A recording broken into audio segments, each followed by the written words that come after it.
आज हम बात करने जा रहे हैं मैरिज पे।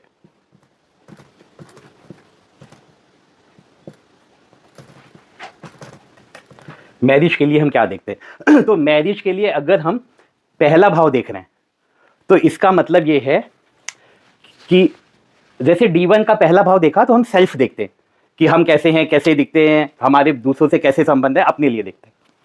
तो ये हमारे जीवन की लाइफ है, लग्न। D9 का लग्न हमारे मैरिज की लाइफ है, मतलब इससे सब कुछ हम मैरिज के बारे में देखते हैं, इससे सब कुछ हम अपने बारे में देखते हैं। तो बाकी ग्रह हमारे बारे में कैसे क्या हैं, ये इसके लिए कैसे क्या है, ऐसे ही बाकी इसमें D1 के लिए क्या है, तो ऐसे मालूम पड़ता है। अच्छा, पहले इन शॉर्ट समझ लो, किसी भी विवाह के लिए जो सबसे इंपॉर्टेंट है वो है बुध और शुक्र, सॉरी बृहस्पति और शुक्र ना। कहते हैं बृहस्पति और शुक्र किसी भी शादी के लिए सबसे इंपॉर्टेंट होता है। अच्छा, अब हम कुछ ऐसी बातें बताएंगे जो सामान्य नहीं है कि लगेगा कि यार ये क्या ही कह दिया, लेकिन ये ट्रुथ है। अच्छा देखो, जैसे हम क्या मानते हैं, हम मानते हैं कि कुंडली में बृहस्पति सबसे शुभ ग्रह है, जहां पे बैठेगा अच्छा ही करेगा। सही बात है। अच्छा, इसकी दृष्टियां बहुत अच्छी हैं, सही बात है। अच्छा, लेकिन जब हम विवाह के लिए देखते तो विवाह के लिए हम कहेंगे कि किसी भी कुंडली में अगर आपको देखना है कि इसकी मैरिज लाइफ कैसी रहेगी, तो D1 का लग्न, D1 का लग्न देखना है। मान लो D1 के लग्न में देखा 1 नंबर लिखा है, तो इसका मतलब है मेष लग्न है। तो हमें D1 का लग्न देखना है, फिर लग्नेश की स्थिति देखना है कि मंगल कहां पे बैठा है, फिर हमें देखना है कि इसके अगल बगल कौन बैठे हैं, कहीं पाप कलतरी योग तो नहीं है, फिर हमें देखना है कि इस पे कोई पापी ग्रह की दृष्टि तो नहीं है। अच्छा, इसमें क्या होता है कि अगर कुंडली में लग्न में ही सबसे शुभ ग्रह बृहस्पति बैठ जाए ना, या दूसरा सबसे शुभ ग्रह शुक्र बैठ जाए, तो हम एक एक करके लेते हैं तो हमें ज्यादा समझ में आ जाएगा। कि मान लो किसी भी कुंडली में लग्न में बृहस्पति बैठ जाए और बृहस्पति एफ्लेक्टेड हो जाए, किस कोई भी पापी ग्रह की दृष्टि इस पे पड़ जाए, बृहस्पति लग्न में है और इसके ऊपर कोई भी पापी ग्रह की दृष्टि पड़ रही है, अच्छा, तो इसका मतलब है इसका विवाह बढ़िया नहीं जाएगा, इसकी विवाह की लाइफ बढ़िया नहीं है। देखते ही हम अनुमान लगा लेंगे कि अगर बृहस्पति लग्न में है और एफ्लेक्टेड हो गया, पापी ग्रहों की दृष्टियां आ गई, तो इसका मतलब शादी। अच्छा, ऐसे इन जनरल हम क्या कहते हैं, इन जनरल हम कहते हैं कि अगर लग्न में शुभ ग्रह बैठे होंगे तो वो अच्छा ही फल करेंगे। तो ये भी बात समझ लो, अगर आप देखते हो कि D9 में शुभ ग्रह बैठे हैं, शुभ ग्रह बैठे हैं तो और उस पर कोई पाप दृष्टि नहीं है, तो इसका मतलब है इसका विवाह जल्दी हो जाएगा, समय से हो जाएगा, बिना स्ट्रगल के हो जाएगा। लेकिन अगर बृहस्पति बैठा है और उस पर पाप दृष्टि आ गई, तो इसका मतलब है कि इसका विवाह की लाइफ ज्यादा अच्छी नहीं है, विवाह में बहुत स्ट्रगल होंगे। इस स्ट्रगल का रीजन क्या होगा, इसका रीजन होगा ईगो, क्योंकि बृहस्पति अगर लग्न में बैठेगा तो इसे ईगो दे देगा। ईगो कैसे देगा, अपने स्पाउस को लेके ना। तो ये गड़बड़ होती है जब बृहस्पति लग्न में बैठता है या 7th हाउस में बैठता है, तो पति पत्नी में ईगो का खेल चलने लगता है कि हम सुपीरियर हैं, कि तुम सुपीरियर हो, नहीं हम यहाँ पे बेटर हैं, तुम यहाँ पे बेटर हो, मेरी फैमिली ऐसी है, तुम्हारी फैमिली ऐसी है। तो मतलब ईगो के क्लैशेस होते हैं तब जब बृहस्पति लग्न में हो, 7वें हाउस में हो, या तीसरे में भी हो, और 11वें में भी अगर बृहस्पति बैठा है। ये एकदम शॉर्ट ट्रिक बता रहे हैं आपको कि आप कुंडली देखो और देखते ही जान जाओ कि ये कहानी है। हमने अगर देखा कि नौमांशा में D9 में 1 3 7 10, 1 3 7 11 में अगर बृहस्पति है और इस पे कोई भी पापी ग्रह की दृष्टि पड़ रही है, या अगल बगल कोई पापी ग्रह बैठे हुए हैं, या कहीं से भी कोई एफ्लिक्शन आपको दिख रहा है कि राहु केतु शनि इसके साथ बैठे हैं, मंगल इसके साथ बैठे हैं, जो नेचुरल पापी हैं, तो हम समझ जाएंगे कि इसकी मैरिज लाइफ अच्छी नहीं जाने वाली है। ठीक है, तो जिसे हम समझते हैं कि बृहस्पति बहुत अच्छा है, ये अच्छा करके मानेगा, ऐसा नहीं है, क्योंकि ये एक तरह का ईगो दे देता है, और जब मैरिज लाइफ में ईगो आता है तो वो गड़बड़ करता है। तो इसका मतलब एक मोटा सा सिद्धांत ये ले लो कि बृहस्पति ऐसे ऐसे बैठा है तो गड़बड़ कर देगा। अच्छा, ऐसे शुक्र भी है, शुक्र रिलेशनशिप का कारक भी है। तो शुक्र अगर लग्न में बैठ के एफ्लिक्टेड हो जाए, शुक्र के साथ सूर्य आ जाए, मंगल आ जाए, राहु केतु शनि आ जाए, इसका मतलब है कि मैरिज लाइफ इनकी ठीक नहीं जाने वाली है। मतलब ये हम वो बात बता रहे हैं कि आप कुंडली देखो, अभी बहुत कुछ नहीं देखा, खाली D9 देखा और दिमाग में आया कि ऐसे होने की संभावना है ना, कि अगर बृहस्पति 1 3 7 11 में बैठा है और उस पर कोई भी पापी ग्रह की दृष्टि आ जाए, किसी तरह से एफ्लिक्टेड हो जाए, तो ईगो क्लैश होंगे पति पत्नी में। अच्छा, कभी कभी होता है, अच्छा जैसे एक ऐसे ही कुछ बता दें आपको, जैसे मान लो तीसरे ग्रह में बृहस्पति बैठ जाए, तो क्या ही दिक्कत है इसको। देखो हमने पहले बताया था कि तीसरे भाव में बृहस्पति मवासन्न अवस्था में होता है ना, वो वर्क नहीं करता है। वर्क क्यों नहीं करता है? क्योंकि वो गुरु है, उसका काम ज्ञान देना है, उसका काम लेबर करना नहीं है। तो अगर किसी गुरु को लेबर से संबंधित काम बताओगे, ये उठा के वहां रख दो, वो करके यहाँ रख दो, तो उसको मजा नहीं आएगी। उसको नॉलेज है, अपने ज्ञान की नॉलेज है ना, लेकिन ऐसे मंगल वाले उसे काम कराओगे तो वो नहीं कर पाएगा। अच्छा, जैसे मान लो कि बृहस्पति थर्ड हाउस में आ गया, तो इसको क्या ही दिक्कत हो गई? इसको दिक्कत ये हो गई कि इसको गिनो, सातवां मैरिज का है, 1 2 3 4 5 6 7 8 9, तीसरा जो भाव बना वो मैरिज का भाग्य है। मैरिज का भाग्य है। अच्छा, हमने आपको पहले कहा था, जब 3 7 उपचय भाव बताया था ना, त्रिसडाय बताया था, तो हमने कहा था उपचय भाव या त्रिसडाय भाव में अगर पापी ग्रह बैठेंगे तो ज्यादा अच्छा फल देंगे। अच्छा, पापी ग्रह क्यों अच्छा दे रहे हैं और शुभ ग्रह क्यों अच्छा नहीं दे रहे हैं? शुभ ग्रह इसलिए अच्छा नहीं दे पा रहा है क्योंकि ये बृहस्पति थर्ड हाउस में मवासन अवस्था में आ जाएगा। इससे कहता है मुझसे काम मत कराओ, ज्ञान की बातें कर लो। अब वहां पे बैठ के आप, ये स्ट्रगल का हाउस होता है थर्ड हाउस, तो यहाँ पे मेहनत का भाव होता है, तो ये थर्ड हाउस मेहनत कराना चाहता है, और बृहस्पति वहां के बैठ के अच्छा फील नहीं करेगा, क्योंकि मुझे मेहनत नहीं करनी है।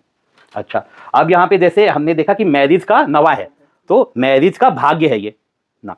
अच्छा, अगर ये बृहस्पति यहाँ पे बैठा है तो एज इट इज छोड़ देगा, कोई एफर्ट नहीं करेगा, शादी जैसी चल रही चलने दो। अच्छा, यहां पे मान लो मंगल बैठ जाए, राहु शनि केतु बैठ जाए, सूर्य बैठ जाए, तो ये क्या करेगा कि मैरिज के लिए एफर्ट करेगा।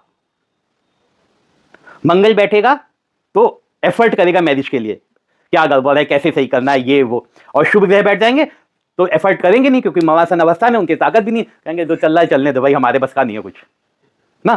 तो ऐसे गड़बड़ होती है। अगर बृहस्पति आएगा ना थर्ड हाउस में, तो ये रिलेशंस के लिए एफर्ट नहीं डालेगा।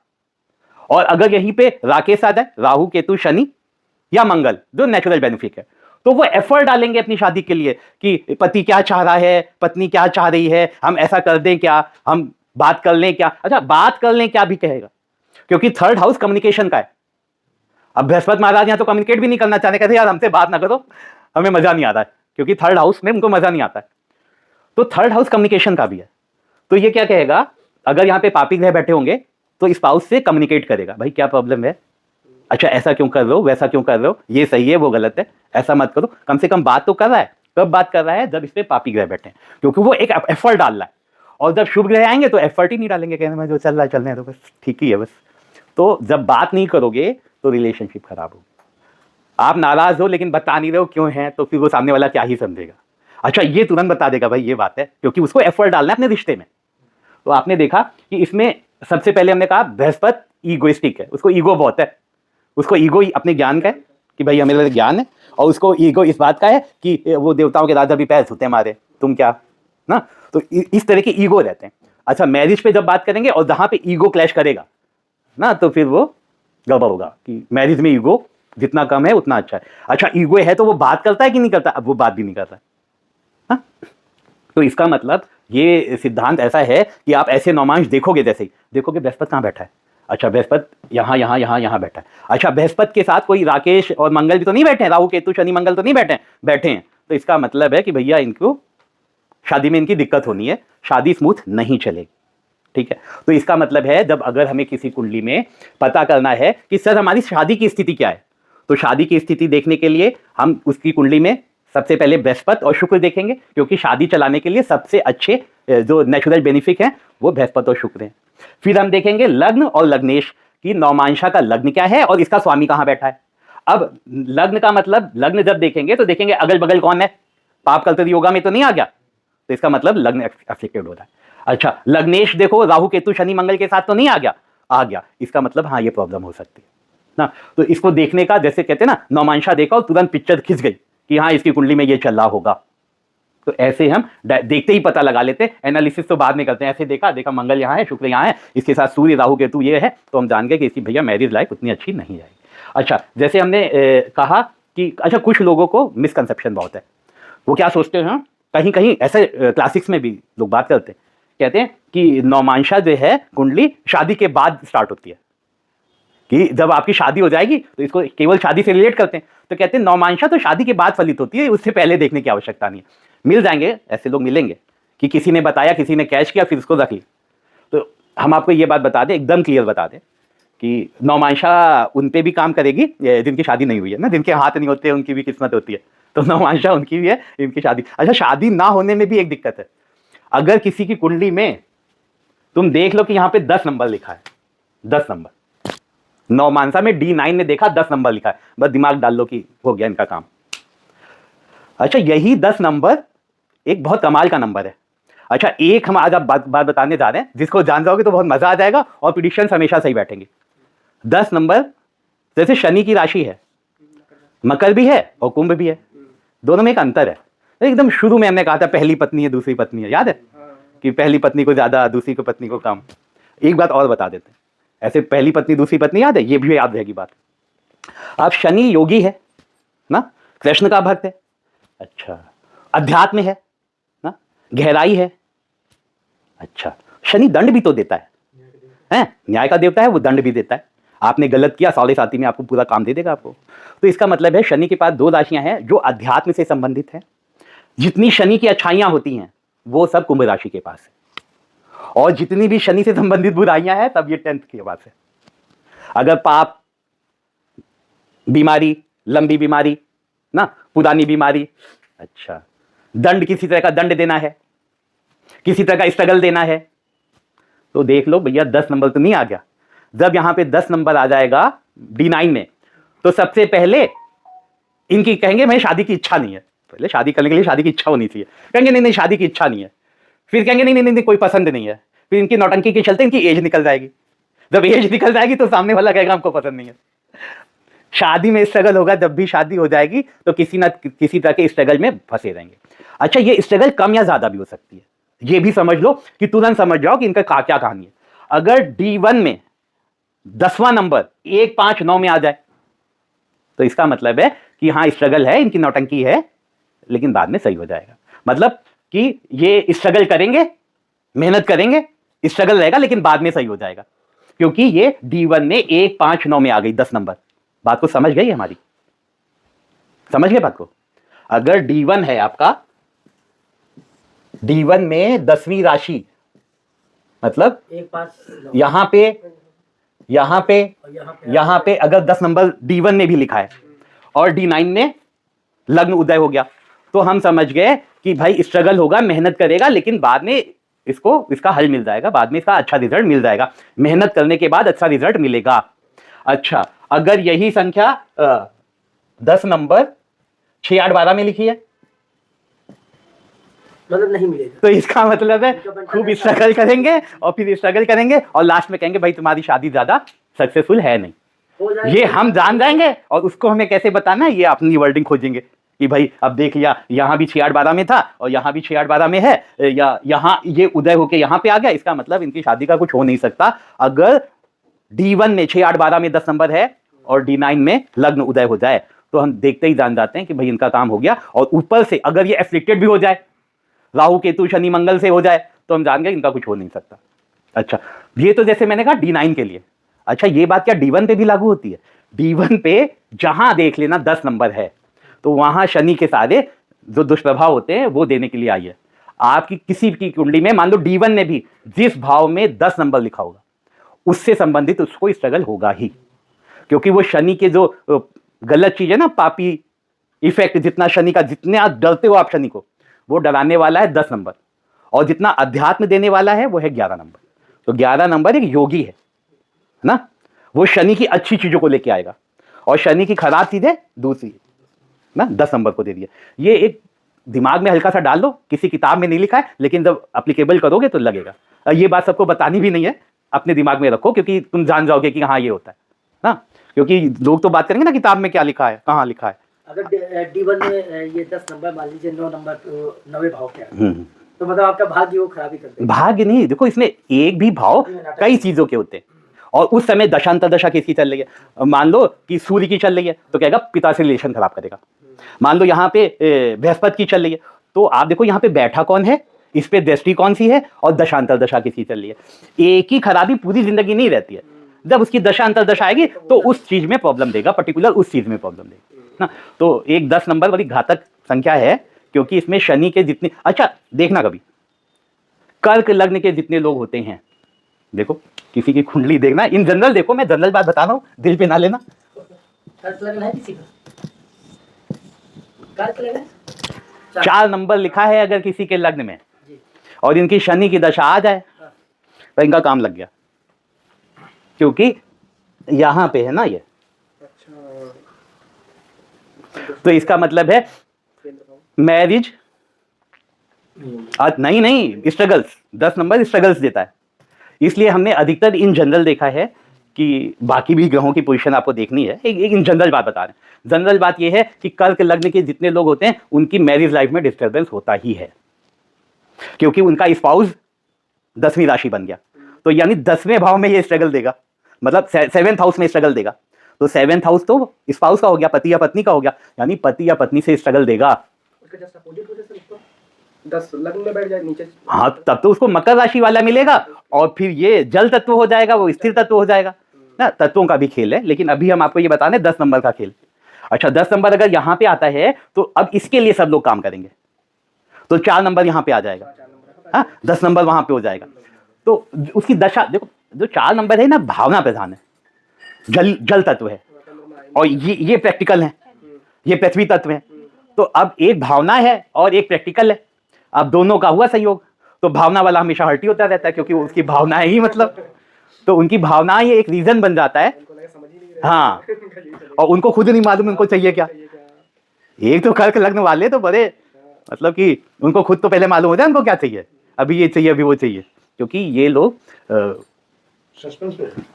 जैसे अमावस का समय हो ना, जो भी चंद्रमा से प्रधान लोग होंगे वो अमावस और पूर्णिमा उनके लिए एक बड़ी तिथि है, वो फ्लैक्चुएट करते ना। तो विवाह के लिए हमने देखा है ये दोनों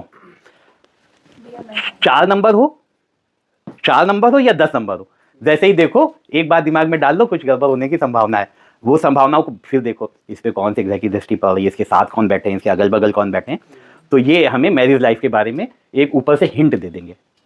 तो आपने जैसे ही नौमांशा देखा, लग्न कुंडली देखी, एक हिंट ले लिया कि भाई ये हो सकता है। इसके बाद आपको स्टडी करनी है कि इस पे कौन सा ग्रह बैठा है, कैसे बैठा है। अच्छा, किसी भी विवाह को चलाने के लिए शुक्र और बृहस्पति इंपॉर्टेंट होते। तो शुक्र के बारे बृहस्पति के बारे में बताया यार, यहाँ बैठेगा तो ईगो के चक्कर में गड़बड़ करेगा, ये हमें बात ही नहीं करनी ना, उसको वो बात करे। जैसे मान लो बृहस्पति यहाँ बैठा है तो क्या सोचता है, पति या पत्नी जो भी सोचेगा वो आके मुझसे बात करे, हम क्यों करें, मवासन भी है और ईगो भी है। हाँ, तो वो लड़की है वो आके हमसे बात करे, अच्छा, और वो लड़की सोचेगी वो आके हमसे बात करें, बात ही नहीं कर रहे, क्योंकि वो बात करने ही नहीं देगा वहां पे बैठ के, ईगो भी है और बात कर नहीं रहे, कैसे चलेगा। तो जैसे बृहस्पति ये गड़बड़ करता है। अच्छा, कुछ लोग क्या गड़बड़ करते हैं, किसी की कुंडली देखी शादी के लिए, विवाह के लिए, तो लड़की की कुंडली या लड़के की कुंडली देखी, कहा लग्न में बृहस्पति है ना, नहीं बहुत बढ़िया बहुत बढ़िया बहुत बढ़िया, तो लग्न में बृहस्पति है बहुत बढ़िया, ठीक है। वो ये देख रहे हैं कि वो सात्विक प्रवृत्ति का हो रहा है। देखो पहले का, देखो देश काल परिस्थिति समझ लो, पहले की स्थिति देख लो, जब ऋषियों का समय था तो सात्विक होना ही एक बड़ी बात है। उनके 50 जो है पत्नियां हैं, टहल रही हैं उनकी सेवा करने के लिए। उनमें है क्या, उनमें है ये, वो ऋषि है, वो सात्विक है, उनके पास मंत्रों की शक्तियां हैं इतनी, तो 50 उनकी पत्नियां हैं, हाँ इनसे इतने बच्चे, इनसे सब चल रहा। जैसे हम लोगों ने देखा था कश्यप ऋषि वगैरह, तो ऋषियों की इतनी इतनी पत्नियां हैं, उतने इतने। तो उस समय बृहस्पति एक बड़ी चीज होती थी कि आप सात्विक हैं, आप धार्मिक हैं, आप भक्ति करते हैं, आप मंत्रों का जाप करते हो, इसलिए हम आपसे शादी कर रहे हैं। तो चलो तुम सब लोग चलो, सारी बहनों ने शादी कर ली, ऐसे नहीं करते। अभी क्या है, अभी जैसे मान लो हम बृहस्पति को ध्यान में रख के किसी लड़की की शादी करें, कि देखे कि नौमांशा में तो भाई बृहस्पति की स्थिति बड़ी अच्छी जा रही है, और वो उसको अच्छी ये लग रही है कि वो सुधर लग्न में बैठा है बृहस्पति, सबसे शुभ ग्रह है, सबसे शुभ ग्रह है, तो हाँ बढ़िया, नहीं बढ़िया, आपके समय में नहीं बढ़िया, क्योंकि आपकी अब तो ईगो भी है, अब तो ईगो भी है इनके अंदर ना। अब तू नहीं और सही, और नहीं और सही वाला भी ऑप्शन होता है। और एकदम बी स्पेसिफिक, अगर किसी लड़की की कुंडली देख रहे हो तो उसमें ये जरूर देख लेना कि बृहस्पति कहाँ है देखो, शुक्र कहाँ है देखो, लेकिन मंगल कहाँ है ये भी देखो। ये भी बड़ी गूढ़ बात है कि सब लोग क्या ढूंढते हैं, 4 चीजें देखेंगे सब लोग, क्लासिक्स में भी यही लिखा हुआ है, लग्न लग्नेश बुध शुक्र, बृहस्पति और शुक्र, ये 4 चीजों को देख के वो डिसाइड कर देते हैं कि शादी होनी है नहीं होनी है, करनी है नहीं करनी है, अच्छा, ये सारी बातें। अच्छा, मान लो कि आपने कुंडली देखी, बृहस्पति की बड़ी अच्छी स्थिति थी। अच्छा, शुक्र की स्थिति बहुत अच्छी नहीं थी, लेकिन इस दम पे कि बृहस्पति की स्थिति अच्छी है, आप ओके कर दो। मान लो कि मंगल भी खराब है, तो शुक्र ज्यादा ठीक था नहीं, तो शुक्र को हमने बहुत कंसीडर किया नहीं, लेकिन हमने सोचा लड़की के लिए तो बृहस्पति अच्छा होता है, बृहस्पति अच्छा होना चाहिए। देखिए हाँ, बृहस्पति बढ़िया है। अच्छा, बृहस्पति के साथ साथ आप मंगल जरूर देखो, क्योंकि अगर आपने बृहस्पति के साथ मंगल नहीं देखा तो इसका मतलब है मैरिज के बाद एक्स्ट्रा मैरिटल अफेयर होंगे इसी लड़की के। क्योंकि आप ये देखते हो कि पति बड़ा सात्विक है, तो हाँ है सात्विक, है सात्विक। तो अच्छा, पहले क्या नीड थी कि पति की सेवा करनी है और पति की सेवा करके हम परम धाम को जाएंगे ना। तो अब पति जो है हजारों साल की साधना में रख जाए तो हम डेली फूल चढ़ा देते हैं महादेव ना, कि पति है मेरे। अच्छा, अब तो ये नहीं है, अब तो ये नहीं है। तो इसका मतलब है अब हमें मंगल भी देखना है। जो बृहस्पति है वो पति है और जो मंगल है वो उसका बॉयफ्रेंड है। तो अगर आप बहुत सात्विक हो, बहुत बढ़िया हो, बहुत अच्छे हो, तो भी आपकी पत्नी का एक्स्ट्रा मैरिटल अफेयर हो सकता है, क्योंकि उसको जो चाहिए वो तुम्हारे पास है नहीं। बात ही करता मैं, जो हमें नीड थी तुमने दी नहीं। तो इसका मतलब है उस समय का बृहस्पति और इस समय का बृहस्पति, और मंगल आपको देखना ही है। मंगल, शुक्र, बृहस्पति जो भी देख रहे हो उसमें मंगल को भी ऐड कर दो एक जगह। मंगल भी देखो, मंगल का रोल क्या आ रहा है ना। तो जैसे शादी वैसी जैसी चीजों में हमें ये ठीक से स्टडी कर लेनी चाहिए। लग्न, नौमांश। अच्छा, ये देखो, कुछ लोग सोचते हैं कि इसका लग्न जो है स्पाउस है, इसका स्पाउस है, पति या पत्नी है। नहीं है, ये मैरिज, ये आपकी मैरिज है, मैरिज की लाइफ है। ये आपकी मैरिज कैसी चलेगी, मैरिज की लाइफ कैसी रहेगी, मैरिज से संबंध। अभी हम D9 पे मैरिज की बात कर रहे हैं, इसलिए हम ये कह रहे हैं। हम दूसरी बात करेंगे तो बात को बदल भी देंगे, लेकिन अभी हम मैरिज की बात कर रहे हैं। तो ये आपकी मैरिज है। सबसे अच्छे ग्रह शुक्र और बृहस्पति, लग्न और लग्नेश, और साथ में मंगल भी। अगर हम लड़की की कुंडली देख रहे हैं तो ये भी कंसीडर करेंगे, ठीक है। और इन जनरल देखा हमने, एक बार हमने बताया था नौमांशा में सारे लग्नों के बारे में, कि अगर ये लग्न है तो देखते ही समझ जाओ कि ये ऐसा है। तो उसमें हमने कहा था अगर कुंडली में मकर लग्न उदय होगा नौमांशा में, तो सबसे पहले ये कहेगा मेरी शादी की इच्छा नहीं है। अच्छा, तो शादी की इच्छा नहीं है, ठीक है। फिर ये धीरे धीरे समय चलेगा, ये पसंद नहीं है, वो पसंद नहीं है, और लास्ट में शादी होगी, और शादी में फिर स्ट्रगल होगा। तो जैसे हमने देखा कि नौमांशा में मकर लगन है, तो हम समझ गए कि 10 नंबर ही स्ट्रगल है। एक तो ऊपर से पहले साहब कहेंगे कि शादी की इच्छा नहीं है, फिर 10 तरह की नौटंकी होगी, और फिर लास्ट में जाके शादी करेंगे, और फिर शादी में स्ट्रगल रहेगा, क्योंकि ये ओवर प्रैक्टिकल बनते अपने आप को ना। हाँ, और शनि के जितने पाप प्रभाव के इफेक्ट हैं लेके आए हैं नौमांशा में ना। अब हमने ये बता दिया था 6, 8, 12 के अगर हैं तो ज्यादा स्ट्रगल है, और अगर 1, 5, 9 के हैं तो स्ट्रगल है लेकिन कम है, और इस स्ट्रगल के बाद इनको लाभ भी हो जाएगा। मतलब पहले किटपिट, लेकिन बाद में रिलेशन सही हो गए। लेकिन अगर 6, 8, 12 से उठ के आए हैं तो फिर आखिरी तक गड़बड़, तो ऐसे शादी रहती। अच्छा, अब आ जाओ दूसरे भाव पे। नौमांशा के लग्न के बारे में बताया अभी। अब नौमांशा के दूसरे भाव पे आओ। दूसरा भाव किसका होता है? दूसरा भाव धन का होता है। अच्छा, दूसरा भाव मारक भी होता है। अच्छा, लग्न में जब D1 पढ़ा था तो ये आपने कहा था कि ये आपका वो परिवार होता है जो आपको जन्म के साथ मिलता है ना।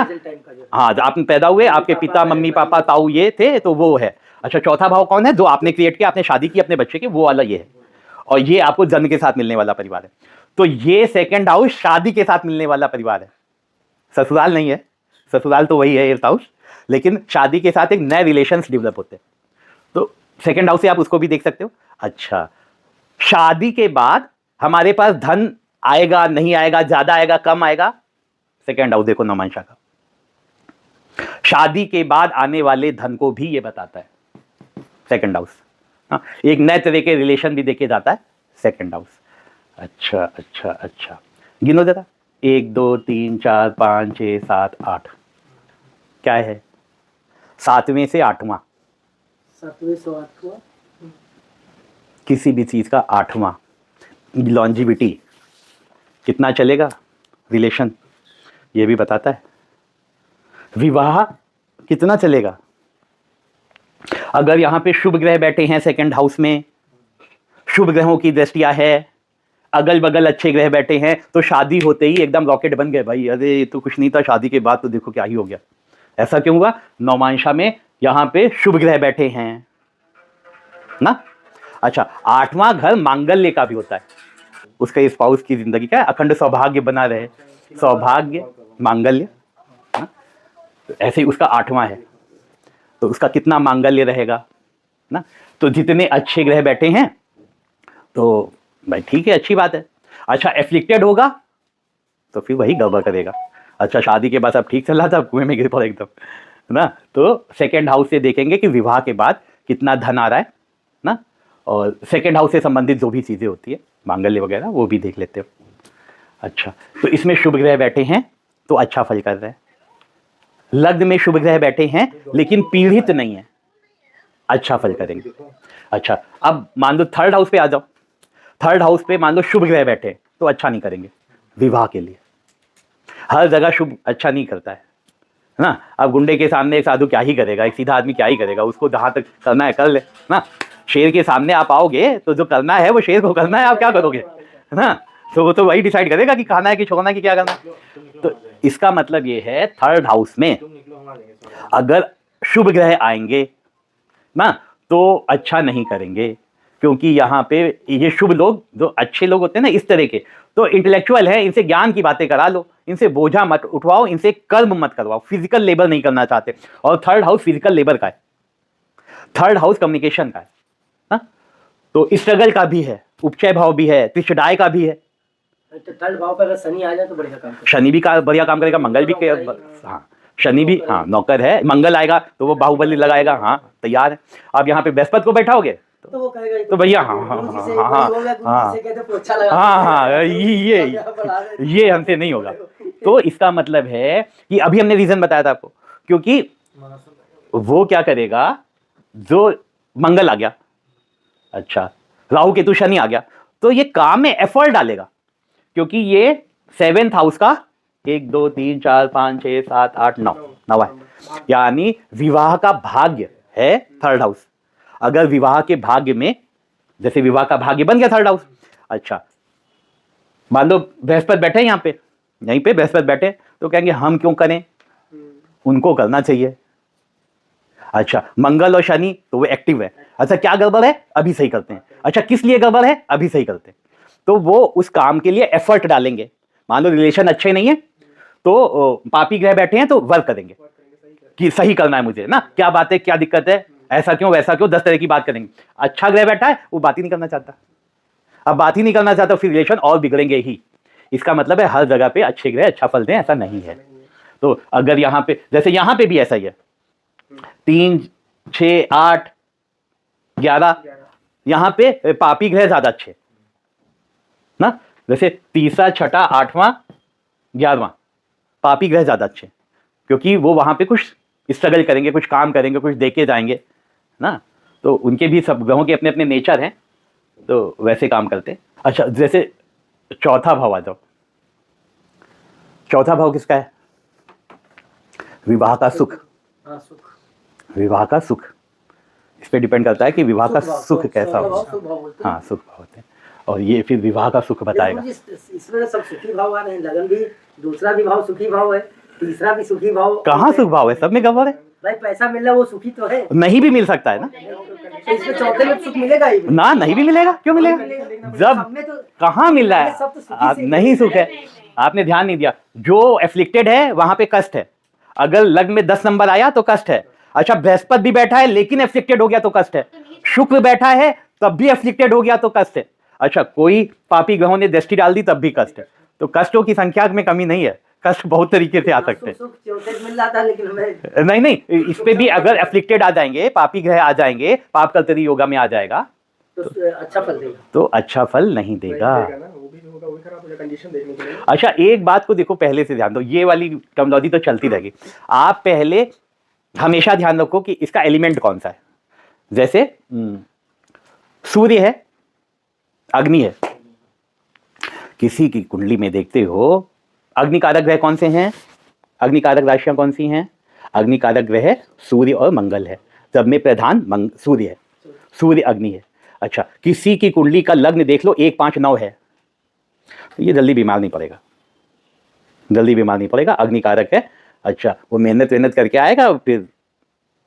अच्छा अच्छा, लग्न 4, 8, 12 हो जाए, इसका मतलब है कि मौसम बदलेगा और इनको छींक आने लग जाएगी, क्योंकि ये जल तत्व के हो गए। तो किसी भी कुंडली को देखो तो ये पहले तत्व भी देख लो, एलिमेंट कैसा है। अच्छा, फिर ये देख लो इनका स्वभाव कैसा है। फिर ये देख लो कि जैसे पृथ्वी, वायु, जल, ऐसा इनका स्वभाव कैसा है। ऐसे देखा, सूर्य जो है, मान लो कि सूर्य कर्क राशि में चला गया, मतलब क्या हुआ, वो जलता हुआ सूर्य पानी में जाके बुझ गया ना, तो उतना अच्छा इफेक्ट नहीं देगा। तो इसका मतलब है इन जनरल चीजें ध्यान में रखो हमेशा कि सूर्य। अच्छा, एक बात और देखो, अगर किसी की कुंडली में सूर्य गलत बैठा है, एफ्लिक्टेड है, उसका स्वास्थ्य ठीक नहीं रहेगा, क्योंकि हर तरह का स्वास्थ्य सूर्य देता है, हर तरह की एनर्जी सूर्य देता है, आरोग्यता का कारक सूर्य है। अच्छा, कोई लग्न हो, अगर सूर्य आपकी कुंडली में एफ्लिक्टेड है तो इसका मतलब है आपका स्वास्थ्य प्रभावित ही रहने वाला है, सीधी बात। सूर्य एफ्लिक्टेड है